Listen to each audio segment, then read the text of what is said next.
Hello dear students and friends, આજના આપણા વિડીયોમાં વાત કરવા જઈએ સંશોધનની પ્રક્રિયા, પ્રોસેસ ઓફ રિસર્ચ, તબક્કાવાર આપણે જાણવાની છે. આ બધે વિવિધ પ્રકારના સ્ટેજીસ આવેલા છે, સ્ટેપ આવેલા છે. આ સ્ટેપ જ્યારે કોઈ બી પ્રશ્નમાં પૂછે કે સંશોધનની પ્રક્રિયા તબક્કાવાર લખો તો સ્ટેપ વાઇઝ, આમાં આડાવરું થવું જોઈએ નહીં. બરાબર, આડાવરું થાય તો ચાલે નહીં. તમારો પ્રશ્ન સાચો પડે પણ માર્ક તમને ઓછા મળશે. એટલે પ્રક્રિયા, કોઈ બી પ્રોસેસ હોય બરાબર, એ તમારે લાઇનમાં લખવાનો પ્રયત્ન કરવાનો. સંશોધનની સમસ્યાની પસંદગી અને હેતુ અને શીર્ષકનું નિર્ધારણ. અત્યારના આ મુદ્દા છે એ પોઈન્ટવાર દર્શાવેલા છે. એની વિસ્તૃત માહિતી આગળ તમે જોઈ શકશો. પહેલાં તો શું કરવાનું, સંશોધનની જે સમસ્યાઓ હોય એની પસંદગી કરવાની. કઈ પ્રકારની સમસ્યા છે, કયા હેતુ માટે આપણે સંશોધન કરવાનું છે, એનું શીર્ષક કયું રહેશે, એ બધી બાબત નક્કી કરવાની. Research problem choosing objective and topics. પછી સંદર્ભ સાહિત્યની સમીક્ષા, લિટરેચર રિવ્યૂ. બરાબર, જે સમસ્યા સાથે સંબંધિત સાહિત્ય હોય એનો આપણે સમીક્ષા કરવાની. બરાબર, અને લિટરેચર રિવ્યૂ કહેવાય. ત્યારબાદ આવે છે ઉત્કલ્પના અને રચના, ફોર્મ્યુલેશન ઓફ હાઇપોથેસિસ. હાઇપોથેસિસ શું છે મેં તમને આગળ કીધું, એ આમાં સમજશું આપણે. પછી ચલોની ઓળખ અને વ્યવહારિક વ્યાખ્યાયીકરણ, આઈડેન્ટિફાઈ વેરિયેબલ એન્ડ પ્રેક્ટિકલ. પછી ઉપકરણની પસંદગી, રચના, અથવા ઉપકરણ જગ્યાએ રિસોર્સ બી લખી શકો. સાધનોની પસંદગી અને રચના, રિસોર્સ ચૂઝિંગ એન્ડ ફોર્મ્યુલેશન્સ. પછી આવે છે નમૂનાની પસંદગી, સેમ્પલ ચૂઝિંગ. સાતમું આવે છે સંશોધનનું પદ્ધતિનું અમલીકરણ, formulation and implementation of research method. સંશોધનની કયા પ્રકારની પદ્ધતિ છે તમે ઉપયોગ કરો છો, અમલીકરણ કરો છો, એ દર્શાવવાનું. પછી માહિતીનું એકત્રીકરણ કરવાનું, ડેટા કલેક્શન. પછી માહિતીનું પૃથ્થકરણ અને અર્થઘટન, ડેટા એનાલિસિસ એન્ડ ઇન્ટરપ્રિટેશન્સ. ધેરાફ્ટર 10મું આવે છે સંશોધનનો ફલિતાર્થની તારણ, અથવા ફલિતાર્થ બી કહી શકો, અથવા ફલિતાર્થની તારવણી બી કહી શકો. ફાઇન્ડિંગ ધ રિસર્ચ રિઝલ્ટ, છેલ્લે લાસ્ટમાં તમને શું રિઝલ્ટ જાણવા મળ્યું સંશોધનનું એ. પછી 11મું આવે છે સંશોધન અહેવાલનું લેખન, રાઇટ અ રિસર્ચ રિપોર્ટ. આ 11 સ્ટેપ છે એને આપણે વિસ્તૃત સમજાવવાનો પ્રયત્ન મેં કર્યો છે. ધ્યાનથી સાંભળજો. ફર્સ્ટ આપેલું છે સંશોધન સમસ્યાની પસંદગી. પહેલાં તો શું કરવાનું, જે બાબત ઉપર સંશોધન કરવાનું હોય એનું આપણે શું કરવાનું, તો કે એની પસંદગી કરવાની. કયા પ્રકારની સમસ્યા છે, ચૂઝિંગ અ રિસર્ચ પ્રોબ્લેમ. આ તબક્કામાં સંશોધક ધંધાકીય સંશોધનનું એક ક્ષેત્ર નક્કી કરે છે. ત્યારબાદ તેનું હેતુ નક્કી કરે છે અને આ બાબતના આધારે સંશોધન સમસ્યાની પસંદગી કરવામાં આવે છે. કોઈ એક ક્ષેત્ર નક્કી કરવાનું, પછી કયા હેતુ માટે તમારે આ સંશોધન કરવાનું છે, અને એ બાબતના આધારે સંશોધન સમસ્યાઓની પસંદગી કરવાની હોતી હોય છે. પછી બીજું આવે છે સંદર્ભ સાહિત્યની સમીક્ષા, લિટરેચર રિવ્યૂ. એક વખત સમસ્યાનો નિર્ણય થઈ ગયા બાદ સંશોધકે પસંદિત અથવા સંબંધિત વિષય સાથે સંબંધિત સંદર્ભ સાહિત્ય અને સંશોધનાત્મક સાહિત્યનો ઊંડાણપૂર્વક અભ્યાસ કરવો પડે છે. એકવાર સમસ્યાનું નક્કી થઈ ગયા બાદ, બરાબર, નિર્ણય લેવાઈ ગયો કે આ પ્રકારની સમસ્યા છે, આના ઉપર સંશોધન કરવાનું છે, તો ત્યારબાદ શું થશે કે સંશોધને પોતાના પસંદગીનો જે વિષય હોય એના સંદર્ભિત સાહિત્ય હોય, બરાબર, ભૂતકાળમાં જે બાબત બની હોય, આ પ્રકારના સંશોધન થઈ ગયું હોય એનું શું, તો કે ઊંડાણપૂર્વક અભ્યાસ કરવાનો. આ અભ્યાસ દ્વારા પોતાના ક્ષેત્રમાં અગાઉ કેટલું કામ થયું છે અને કેટલા ઊંડાણમાં થયું છે તે બાબત જાણી શકાય છે. અને સંશોધન માટે અવકાશ શું છે, બરાબર, ફ્યુચરમાં આપણે જે સંશોધન કરશું એ લોકોને કેવી રીતના મદદરૂપ થશે એ બાબતનો આપણને ખ્યાલ આવે. અને અભ્યાસમાં કઈ બાબત જરૂરી છે, ભૂતકાળમાં કઈ કઈ બાબત ઉપર સંશોધન થઈ ગયું છે એનો અભ્યાસ દ્વારા આપણને જાણકારી ભરી જાય. અને ભવિષ્ય માટે કઈ બાબત માટે આપણે સંશોધન કરવાનું છે એનો આપણે ખ્યાલ આવી જાય. પછી ત્રીજું આપેલું છે ઉત્કલ્પનાની રચના, ફોર્મ્યુલેશન ઓફ હાઇપોથેસિસ. ઉત્કલ્પના સંશોધનના અંતે મળનારા પરિણામોની આગાહી સૂચવતા એક વિધાનો છે. તમને બે બાબત મળે સંશોધનના અંતે, બરાબર, એક પોઝિટિવ અને એક નેગેટિવ. મીન્સ કે દવા અને રોગ ઉપર દવા કેટલી અસરકારક છે એ આપણે જાણવું હોય તો બે આપણે વિધાન રચી શકીએ. શું, તો કે રોગ ઉપર દવા અસરકારક છે અને રોગ ઉપર દવા અસરકારક નથી. તો આને શું કહેવાય, તો કે ફ્યુચર માટે આપણે અગાઉ નક્કી કરેલા 2 વિધાન છે, આ બાબત ઉપર આપણે શું તો કે સંશોધનનું આખી પ્રોસેસ કરવાની હોય અને યથાર્થ આપણે ચકાસવાની હોય છે, બરાબર. એટલે આને કહી શકીએ ઉત્કલ્પના કહેવામાં આવે છે. ઉત્કલ્પના એ સંશોધનના અંતે મળનારા પરિણામોની આગાહી સૂચવતા વિધાનો છે. અભ્યાસના હેતુને અનુરૂપ સંશોધનના અંતે કયા પરિણામ મળશે તેની તાર્કિક ધારણાઓ સંશોધન ઉત્કલ્પના દ્વારા રજૂ કરે છે. મેં આગળ કીધું એમ સંશોધન કરતાં પહેલાં તમારે 2 વિધાનની રચના કરવાની, બરાબર. એટલે અભ્યાસના હેતુના અનુરૂપ હોવા જોઈએ, બરાબર. જે પ્રકારની સમસ્યા હોય એ સમસ્યા રિલેટેડ, બરાબર. અને કયા પરિણામ મળશે એનું અગાઉથી આપણે શું તો કે સંશોધન દ્વારા નક્કી કરનારા 1-2 આગાહી સૂચવતા વિધાનો છે તેની તાર્કિક ધારણા ઉપર આધારિત હોય છે અને સંશોધન દ્વારા એનું શું તો કે ઉકેલ મેળવવાનો હોય છે. બંનેમાંથી એક વિધાનની આપણે બંનેની વિધાનની યથાર્થતા ચકાસીને અંતે એક પરિણામ આપણને મળશે. પછી ચોથું આવે છે ચલોની ઓળખ અને વ્યવહારિક વ્યાખ્યાયીકરણ. Identify the variable and practical definitions. ઉત્કલ્પનાની રચના થઈ ગયા બાદ અભ્યાસમાં ચલોની ઓળખ અને તેનું વ્યવહારીકરણ કરવાનું હોય છે. સંશોધન અભ્યાસ ક્યાં સ્વતંત્ર ચલો છે, અભ્યાસના ક્ષેત્રમાં કયા સ્વતંત્ર ચલો છે, આ ચલો કયા પરતંત્ર ચલો ઉપર અસર કરે છે, કયા ચલો ઉપર નિયંત્રણ લાગવું પડશે, કયા ચલો ઉપર અભ્યાસ દરમિયાન નડશે વગેરે બાબત સમજવી પડે છે. ચલો એટલે એક પ્રકારની બાબત, વરસાદ, પાક, બરાબર, પછી દવાની અસર, આ બધા એક પ્રકારના ચલો છે, બરાબર.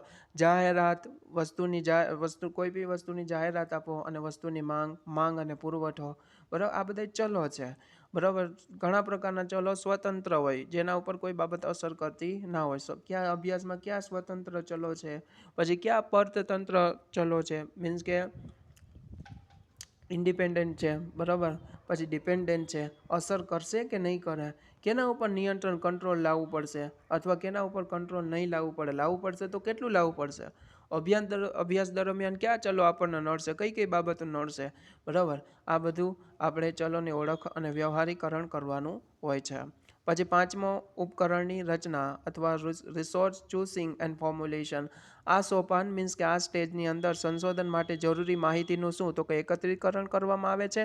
માટે ઉચિત સાધનોની, બરાબર, ચોક્કસ પ્રકારના જે સાધનો આપણે જરૂરિયાત હોય એની પસંદગી કરવામાં આવતી હોય છે. માહિતી એકત્રીકરણના સાધનો જેવા કે ક્રમ માપદંડ, વલણ માપદંડ, પ્રશ્નાવલી, ઓળખ યાદી, માહિતી એકત્રિત કરવાની કસોટીઓ છે. માહિતી એકત્રિત કરવાના સાધનોમાં કેનો સમાવેશ થાય તો કે ક્રમ માપદંડ, વલણ માપદંડ, પછી પ્રશ્નાવલી, ઓળખ યાદી. ક્રમ માપદંડમાં શું હોય તો કે રેન્ક આપવાનો હોય, વલણમાં શું તો કે એટીટ્યુડ, નંબર આપવાનો હોય, વલણ ચોક્કસ પ્રકારનું વલણ હોય. પછી પ્રશ્નાવલી, ક્વેશ્ચનરી હોય, તમારે પ્રશ્ન પૂછવાના હોય, મીન્સ કે પ્રશ્ન બનાવવાના હોય, જે તે ઉત્તરદાતા હોય એને તમારે જવાબ આપવાનું કહેવાનું હોય છે. ઓળખ યાદી આખું લિસ્ટ બનાવવાનું હોય ઓળખાણ માટેનું. પછી માહિતી એકત્રિત કરવાની કસોટીઓ, ઉપના સાધનો હતા અને કસોટીઓ છે. બુદ્ધિ કસોટી મીન્સ કે આઈક્યુ ટેસ્ટ, સિદ્ધિ કસોટી, અચીવમેન્ટ ટેસ્ટ, અભિયોગ્યતા કસોટી મીન્સ કે એપ્ટિટ્યૂડ ટેસ્ટ, આ બધી બાબતનો સમાવેશ થાય છે. પછી માહિતી એકત્રિત કરવાની પ્રયુક્તિઓ જેવી કે ઓબ્ઝર્વેશન છે અને મુલાકાત છે. ઓબ્ઝર્વેશન એટલે નિરીક્ષણ, પર્સનલી આપણે નિરીક્ષણ કરવાનું, મુલાકાત એટલે ઇન્ટરવ્યૂ લેવાનું. આ બધી માહિતી એકત્રિત કરવાના સાધનો છે, બરાબર. સાધનો, કસોટીઓ અને પ્રયુક્તિઓ. યોગ્ય સાધનો ઉપકરણોની સંરચના અને પસંદગી કરવી જોઈએ. કેના માટે તો કે સંશોધન માટે. 6થું આવે છે નિર્દોષ નમૂનાની પસંદગી. સમગ્ર વ્યાપ વિશ્વ એટલે સમષ્ટિ બી કહી શકો, બરાબર. સમગ્ર વ્યાપ વિશ્વ અંગે માહિતી મેળવવાનું કાર્ય મુશ્કેલ હોવાથી અભ્યાસ માટે ચોક્કસ નમૂનાઓની પસંદગી કરવામાં આવતી હોય છે. કોઈ બી મોટી માહિતી એકઠી કરી હોય તો બધી માહિતી ઉપર આપણે સંશોધન ના કરી શકીએ. એમાંથી અમુક શું તો કે અમુક જ એવા નમૂનાઓ લેવાના હોય, નિર્દોષ લેવાના હોય, એના આધારે આપણે સંશોધનની પ્રક્રિયા હાથ ધરતા હોય છે. ચલો વધુ તો નમૂનાનું કદ નાનું. વધારે પડતા ચલો હોય જેમ કે 100 લોકોની માહિતી હોય તો 100માંથી આપણે 10 ટૂંકમાં ચલો લેશું, મીન્સ કે નમૂના તરીકે 10 પસંદ કરશું. અને ચલો ઓછા તો નમૂનાનું કદ મોટું, મીન્સ કે 10 જ વ્યક્તિની માહિતી હોય તો આપણે 10 ઉપર સંશોધન કરી શકીએ, બરાબર. એટલે આ બાબત ખાસ જરૂરી છે. પછી સાતમું, સંશોધન પદ્ધતિનું અમલીકરણ, ઇમ્પ્લિમેન્ટેશન ઓફ રિસર્ચ મેથડ. સંશોધનની વિવિધ પદ્ધતિઓ પૈકી કઈ પદ્ધતિ અભ્યાસ માટે યોગ્ય રહેશે એ બાબત આપણે નક્કી કરવાની. તેનો નિર્ણય સંશોધકે અભ્યાસના હેતુને ધ્યાનમાં રાખીને કરવો પડતો હોય છે. સંશોધન પદ્ધતિઓ અહીં દર્શાવેલ છે. સંશોધન પદ્ધતિમાં ઘણી બધી સંશોધન પદ્ધતિ આપેલી છે. એમાં એક છે ઐતિહાસિક સંશોધન, પછી છે વર્ણનાત્મક સંશોધન, ડિસ્ક્રિપ્ટિવ, હિસ્ટોરિકલ. ઐતિહાસિકને તમે હિસ્ટોરિકલ બી કહી શકો, પછી વર્ણનાત્મકને ડિસ્ક્રિપ્ટિવ રિસર્ચ બી કહી શકો, પછી પ્રાયોગિક સંશોધન બી કહી શકો, એક્સપેરિમેન્ટલ રિસર્ચ. બરાબર, આ એક ત્રણ છે, હિસ્ટોરિકલ, બરાબર, ડિસ્ક્રિપ્ટિવ અને એક્સપેરિમેન્ટલ. બરાબર, પછી વર્ણનાત્મક ઐતિહાસિક એટલે શું, તો કે ભૂતકાળની બાબતો ઉપર આધાર રાખે. વર્ણનાત્મક એટલે શું, વર્તમાન બાબતમાં જે કંઈ બાબત બની હોય એના ઉપર સંશોધન કરવાનું. પ્રાયોગિક એટલે શું, તો કે ભવિષ્ય માટે તમારે પ્રયોગ દ્વારા વિવિધ પ્રકારના નવા નવા પ્રયોગો કરવાના થતા હોય ત્યાં, બરાબર, તે આધારે તમે સંશોધન કરી અને યોગ્ય માહિતી મળી રહે પ્રયોગો દ્વારા. વર્ણનાત્મકમાં શું હોય, તો કે જે બાબત ટૂંકમાં બની ગઈ હોય એને દર્શાવતી રહેવાની હોય છે. વર્ણનાત્મક સંશોધનના ઘણા બધા પ્રકાર છે. સર્વેક્ષણ પદ્ધતિ છે, સર્વે મેથડ છે, પછી વિષય વસ્તુ વિશ્લેષણ પદ્ધતિ, સબ્જેક્ટ એનાલિસિસ મેથડ, સંબંધાત્મક પદ્ધતિ, કોરિલેશન ઓર રિલેશન મેથડ, રિલેશનલ મેથડ, પછી વિકાસાત્મક પદ્ધતિ, ડેવલપમેન્ટલ મેથડ. આ બધી પદ્ધતિઓનું છે સર્વેક્ષણ, વિષય વસ્તુ. સર્વેક્ષણમાં શું હોય, તો કે સર્વે કરવાનું, બરાબર, પર્સનલી સર્વે. પછી વિષય વસ્તુ પોતાના વિષય સાથે સંબંધિત હોય એ માહિતીનો અભ્યાસ કરવાનો. સંબંધાત્મક એટલે શું, તો કે આપણા વિષય વસ્તુ સાથે કેટલી વસ્તુ સંબંધિત છે, અસર કરે છે, એ બંનેનો ટૂંકમાં જેટલી બી હોય એનો અભ્યાસ કરવાનો હોય છે. વિકાસાત્મક એટલે ભવિષ્ય માટે, બરાબર, આપણું રિસર્ચ કેટલું ટૂંકમાં કામ આવશે, વિકાસાત્મક એવી બાબતોનું આપણે સંશોધનમાં ઉપયોગ કરવાનું હોય છે.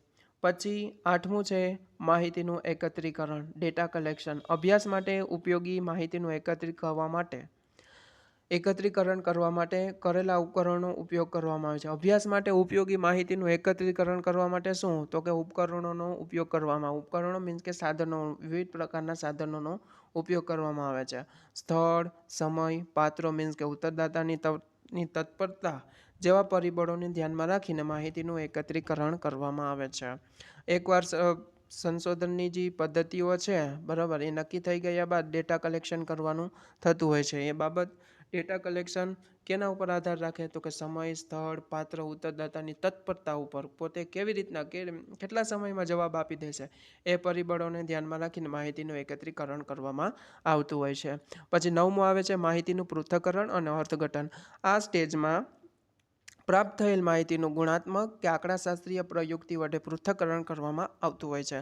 આપણે એકવાર ડેટા કલેક્ટ થઈ ગયો, બરાબર, તો માહિતીનું ગુણાત્મક હોય, બરાબર, પછી અમુક વાર માહિતી ગુણધર્મ આધારિત હોય, અમુક વાર માહિતી આંકડાકીય આધારિત હોય, બરાબર. ગુણાત્મક કે આંકડાકીય પ્રયુક્તિઓ વડે પૃથ્થકરણ કરવામાં આવતી હોય. ગુણાત્મક માહિતીનું ગુણાત્મક પદ્ધતિ દ્વારા અને આંકડાકીય માહિતીનું આંકડાકીય પદ્ધતિ દ્વારા પૃથ્થકરણ કરવામાં આવતું હોય. આ માહિતીના પૃથ્થકરણના આધારે અભ્યાસ માટે સંરચિત ઉત્કલ્પનાનો સ્વીકાર કે અસ્વીકાર કરવાનો નિર્ણય થઈ શકે છે. પછી તે નિર્ણયોના આધારે અભ્યાસના હેતુના સંદર્ભમાં અર્થઘટનો કરી તારણો કરવામાં આવતા હોય છે. એકવાર માહિતી આપણને મળી જાય પછી માહિતીનું શું, તો કે ચોક્કસ પ્રયુક્તિઓ આંકડાશાસ્ત્રીય અથવા ગુણાત્મક જે પ્રયુક્તિ હોય એનું દ્વારા પૃથ્થકરણ કરવામાં આવે છે. પૃથ્થકરણ કરેલી માહિતી અભ્યાસ માટે અનુરૂપ છે કે નહીં, બરાબર, સ્વીકાર કરવી કે નહીં, તે અંગેનો નિર્ણય થઈ શકે છે. પછી 10મું આપેલું છે સંશોધનની ફલિતાર્થતાનું તારવણી, ફાઇન્ડિંગ અ રિસર્ચ રિઝલ્ટ. સંશોધનના પરિણામ પરથી ફલિત થતા સૂચન કે ફલિત થતી ભલામણને સંશોધન ફલિતાર્થ, ઇમ્પ્લિમેન્ટેશન કહેવામાં આવે છે. સંશોધનના અંતે ચોક્કસ પ્રકારનું તમને રિઝલ્ટ મળશે, બરાબર, પરિણામ મળશે.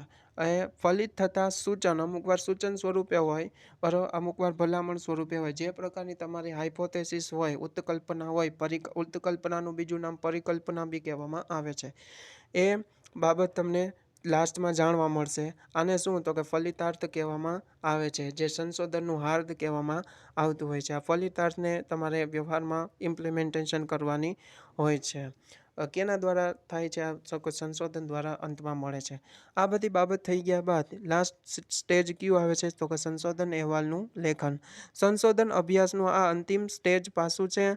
આમાં સંશોધકે પોતાનામાં સમગ્ર કાર્યને કેમાં દર્શાવવાનું હોય છે? તો કે શબ્દ સ્વરૂપે દર્શાવવાનું હોય છે.